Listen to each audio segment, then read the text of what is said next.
السلام علیکم ورحمۃ اللہ وبرکاتہ۔ الحمدللہ، اللہ تعالیٰ کی مہربانی سے اور اس کی دی گئی توفیق کے ساتھ سورہ الضحیٰ کی آیہ نمبر 5 کی تفسیر دیکھیں گے آج ہم۔ سٹارٹ کرتے ہیں۔ الحمدللہ رب العالمین، الصلاۃ والسلام علی اشرف الانبیاء والمرسلین وعلی آلہ وصحبہ اجمعین، اما بعد فاعوذ باللہ من الشیطان الرجیم، بسم اللہ الرحمن الرحیم۔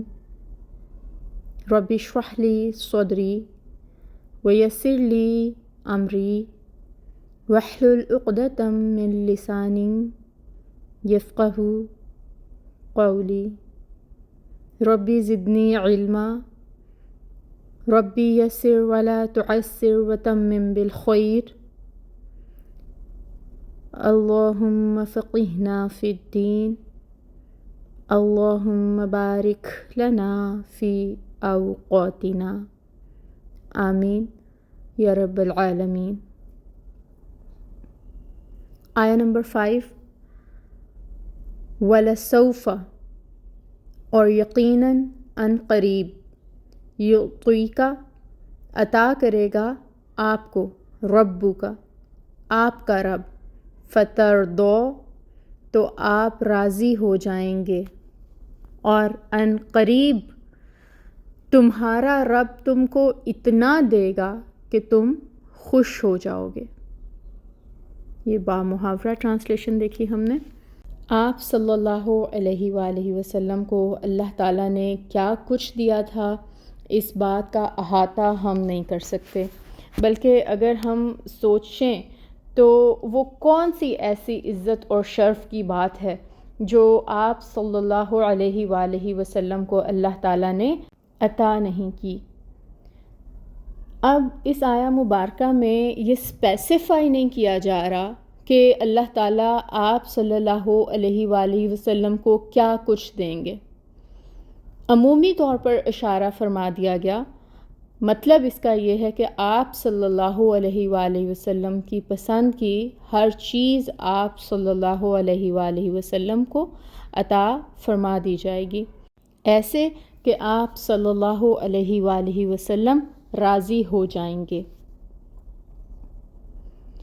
اس میں دنیا کی فتوحات اور آخرت کے مراتب اور اجر و ثواب مراد ہے۔ اللہ تعالیٰ نے آپ صلی اللہ علیہ وآلہ وسلم کو اس دنیا میں خاتم النبیین بنا کر بھیجا، رحمت للعالمین بنا کر بھیجا، اپنی کتاب کا مفسر بنایا۔ 23 سال کے قلیل عرصے میں، 23 سال کا ٹائم پیریڈ زیادہ نہیں تھا، مختصر وقت تھا۔ اتنے سے وقت میں آپ صلی اللہ علیہ وآلہ وسلم نے ایسا تمدنی، اخلاقی، معاشی، معاشرتی اور سیاسی انقلاب برپا کیا جس کی اگزامپل اگر ہم پوری دنیا کی ہسٹری دیکھ لیں تو نہیں ملتی۔ آپ صلی اللہ علیہ وآلہ وسلم خلافت کے منصب پر فائز ہوئے تو ظاہر ہے، بہت آبویس سی بات ہے کہ آپ صلی اللہ علیہ وآلہ وسلم اپنے مشن کی سکسیس چاہتے تھے۔ آپ صلی اللہ علیہ وآلہ وسلم کی چاہت تھی کہ دین اسلام کی ترقی ہو، دشمنوں پر غلبہ ملے مسلمانوں کو، اور اللہ کا کلمہ بلند ہو، دین حق ہر طرف پھیل جائے۔ تو یہ آیت مبارکہ مزید تسلی ہے کہ اس میں اللہ کی فتح و نصرت بھی شامل ہے۔ غزوہ بدر پر دیکھ لیں اور باقی غزوات میں دیکھ لیں، کہاں کہاں پہ اللہ تعالیٰ نے مسلمانوں کی کس کس طرح فتح اور نصرت فرمائی، فرشتے بھیجے گئے مسلمانوں کی مدد کے لیے، اور لوگوں کا پھر فوج در فوج اسلام میں داخل ہونا۔ فتح مکہ کے بعد دیکھیں کس طرح لوگ فوج در فوج داخل ہوئے، جس کا ہمیں ذکر سورہ نصر میں بھی ملتا ہے۔ پھر زمین کے مشارق اور مغارب کا آپ کی امت کے قبضے میں آنا۔ آپ صلی اللہ علیہ وآلہ وسلم کی زندگی میں جو فتوحات ہوئیں وہ تو ہوئیں، لیکن آپ صلی اللہ علیہ وآلہ وسلم کے اس دنیا سے جانے کے بعد بھی فتوحات کا سلسلہ جاری رہا، اور کس طرح زمین کے ہر کونے میں اسلام پہنچ گیا۔ یہ اللہ تعالیٰ کی خاص رحمت سے ممکن تھا۔ پھر قیامت کے دن آپ صلی اللہ علیہ وآلہ وسلم کے ہاتھ میں لواء الحمد کا ہونا۔ لواء الحمد کیا ہے؟ یہ حمد کا جھنڈا، یعنی آپ صلی اللہ علیہ وآلہ وسلم کو حمد کا جھنڈا عطا فرمایا جائے گا۔ آپ صلی اللہ علیہ وآلہ وسلم اللہ تعالیٰ کی حمد بیان کریں گے۔ پھر یہ کہ مقام محمود ملنا۔ اب مقام محمود کیا ہے؟ جنت میں ایک مقدس مقام کا نام ہے۔ کہا جاتا ہے کہ آپ صلی اللہ علیہ وآلہ وسلم یوم الحشر کو اس مقام پر کھڑے کیے جائیں گے۔ اس کا ذکر قرآن پاک میں سورہ بنی اسرائیل میں یوں آیا ہے، آیا نمبر 79، امید ہے کہ تیرا رب تجھے مقام محمود، بریکٹ میں بڑی تقویت کا مقام، ٹھیک ہے، اس پر کھڑا کرے گا۔ امید ہے کہ تیرا رب تجھے مقام محمود پر کھڑا کرے گا۔ تو تمام اسکالرز جو ہیں، مفسرین اور پھر حدیث، اس بات پر متفق ہیں کہ مقام محمود سے مراد حضرت محمد صلی اللہ علیہ وآلہ وسلم کا مقام شفاعت ہی ہے۔ آپ صلی اللہ علیہ وآلہ وسلم اس مقام پر فائز ہو کر تمام اہل محشر امتیوں کی شفاعت فرمائیں گے۔ تو شفاعت کبریٰ جو ہے وہ بھی آپ صلی اللہ علیہ وآلہ وسلم ہی فرمائیں گے۔ شفاعت کبریٰ کیا ہے؟ کہ وہ شفاعت جو صرف آپ صلی اللہ علیہ وآلہ وسلم کر سکیں گے۔ اس شفاعت کا فائدہ ساری خلقت حتیٰ کہ کفار کو بھی پہنچے گا، کہ اس شفاعت کی برکت سے حساب کتاب شروع ہو جائے گا، جس کے انتظار میں لوگ ہوں گے، اور وہ چاہ رہے ہوں گے کہ ہم اس انتظار کی کیفیت سے کسی طرح باہر نکل جائیں، بے شک ہمیں دوزخ ہی کیوں نہ نصیب ہو، لیکن یہ انتظار کی گھڑیاں ختم ہوں، کیونکہ اس دن جیسے سورج بہت قریب آ جائے گا زمین کے، تو ہر انسان بقدر اپنے اعمال کے پسینے میں ڈوبا ہوا ہوگا۔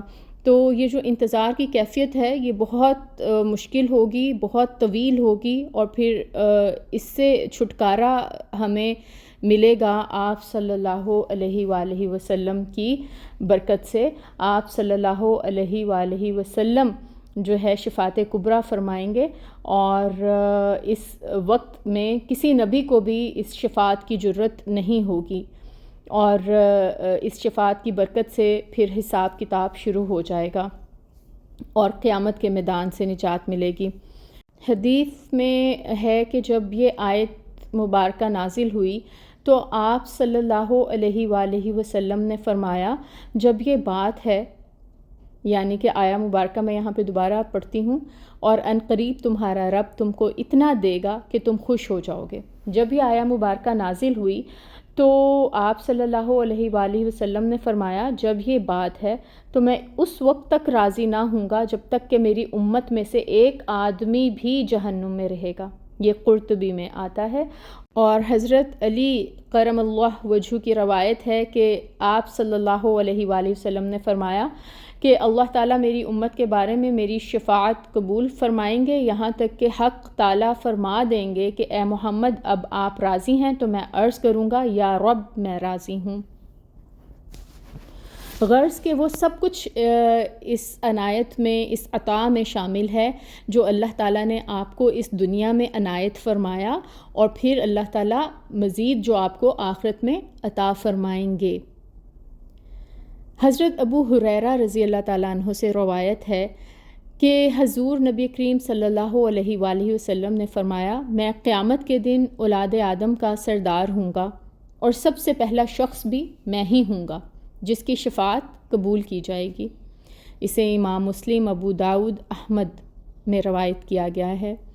حضرت عبداللہ بن عباس رضی اللہ تعالیٰ عنہما سے مروی ہے کہ آپ صلی اللہ علیہ وآلہ وسلم نے فرمایا، سن لو، میں ہی اللہ تعالیٰ کا حبیب ہوں، اور میں یہ بطور فخر نہیں کہتا، میں ہی قیامت کے دن حمد کا جھنڈا اٹھانے والا ہوں، اور میں یہ بطور فخر نہیں کہتا۔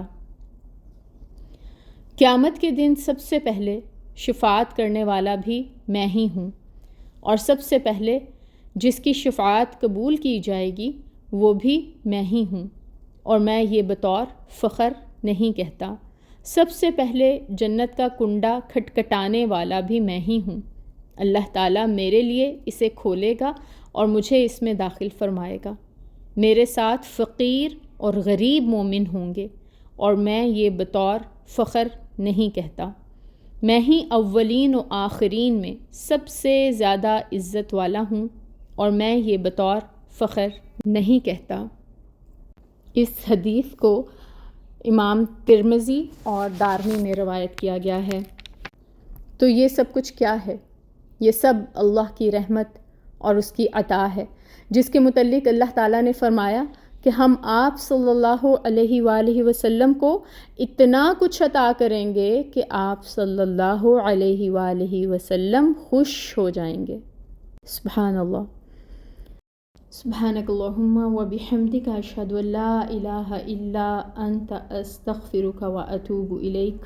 السلام علیکم ورحمۃ اللہ وبرکاتہ۔